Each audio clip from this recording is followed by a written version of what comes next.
सवाल number 1। Indian opinion पत्रिका के संपादक कौन थे? आपका सही उत्तर है मनसुखलाल नजर। इंडियन ओपिनियन नामक पत्रिका के प्रथम संपादक मनसुखलाल नजर थे। इस पत्रिका का प्रकाशन महात्मा गांधी के दक्षिण अफ्रीका प्रयास के दौरान किया गया था। सवाल नंबर 2। जलियांवाला बाग नरसंहार पर कांग्रेस जांच समिति की रिपोर्ट के प्रारूप लिखने का कार्य किसको सौंपा गया था? आपका सही उत्तर होगा महात्मा गांधी को। 13 अप्रैल 1919 को अमृतसर में जलियांवाला बाग हत्याकांड हुआ। इस नरसंहार पर कांग्रेस जांच समिति की रिपोर्ट का प्रारूप लिखने का कार्य महात्मा गांधी को सौंपा गया था। इस समिति के अध्यक्ष मदन मोहन मालवीय थे, जबकि मोतीलाल नेहरू इसके सदस्य थे। सवाल नंबर 3। बाल गंगाधर तिलक की सजा के पश्चात किसने दया की वकालत की थी और कहा था, संस्कृत के एक विद्वान के रूप में तिलक में मेरी दिलचस्पी है? आपका सही उत्तर होगा मैक्स मूलर।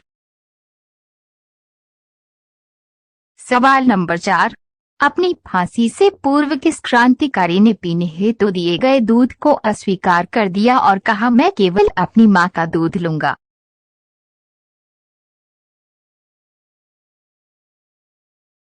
आपका सही उत्तर होगा रामप्रसाद बिस्मिल।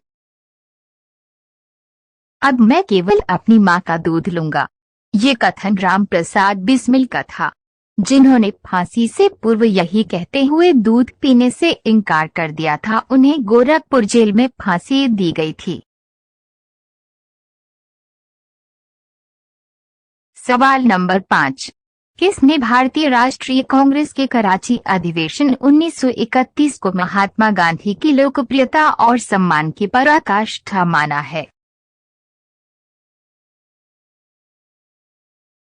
आपका सही उत्तर होगा सुभाष चंद्र बोस। सुभाष चंद्र बोस ने भारतीय राष्ट्रीय कांग्रेस के कराची अधिवेशन को महात्मा गांधी की लोकप्रियता और सम्मान की पराकाष्ठा माना। सवाल नंबर 6। भारत के राष्ट्रपति पर महाभियोग चलाने के लिए कम से कम कितने दिन पूर्व की सूचना आवश्यक है?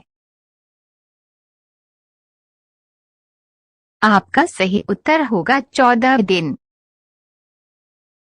राष्ट्रपति द्वारा संविधान के प्रावधानों के उल्लंघन पर संसद के किसी सदन द्वारा उस पर महाभियोग लगाया जा सकता है, परंतु इसके लिए आवश्यक है कि राष्ट्रपति को 14 दिन पहले लिखित सूचना दी जाए, जिस पर उस सदन के 1/4 सदस्यों के हस्ताक्षर हो।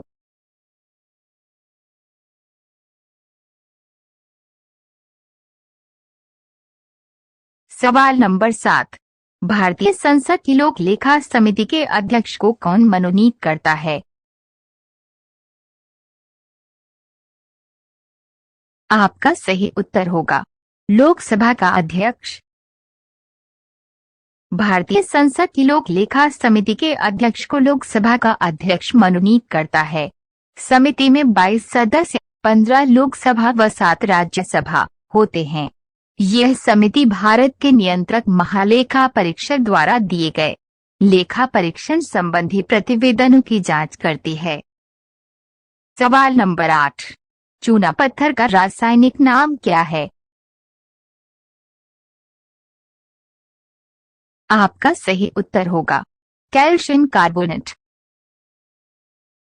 चूना पत्थर का रासायनिक नाम कैल्शियम कार्बोनेट है।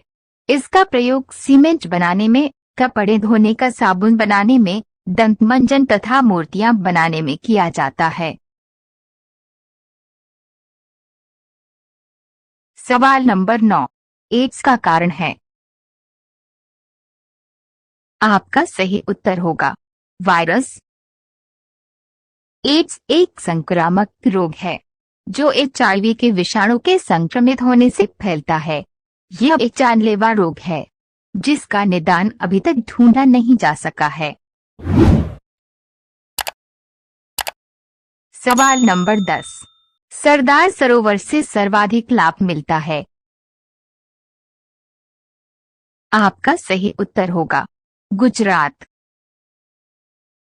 सरदार सरोवर परियोजना से मध्य प्रदेश, गुजरात के महाराष्ट्र को लाभ मिलेगा। सर्वाधिक लाभ गुजरात को मिलेगा क्योंकि सरदार सरोवर का निर्माण गुजरात के भरूच जिले में नर्मदा नदी के तट पर किया गया है। सबसे अधिक नुकसान भूमि तथा बसाव क्षेत्र में मध्य प्रदेश का होगा। सवाल नंबर 11। महात्मा गांधी सेतु स्थित है। आपका सही उत्तर होगा बिहार। महात्मा गांधी सेतु, जो कि भारत में सबसे ऊंचा सड़क का पुल है, बिहार राज्य के पटना जिले में स्थित है। सवाल नंबर 12। आयुर्वेद अर्थात जीवन का विज्ञान का उल्लेख सर्वप्रथम मिलता है। आपका सही उत्तर होगा अथर्ववेद। वैसे तो आयुर्वेद ऋग्वेद का उपवेद है, परंतु अथर्ववेद में भी तमाम औषधियां, टोने टोटके, तंत्र मंत्र इत्यादि का विवरण मिलता है। सवाल नंबर 13। उल्फा उग्रवादी किस राज्य से संबंधित हैं? आपका सही उत्तर होगा असम। असम में United Liberation Front of Assam ULFA कट्टरवादी संगठन है।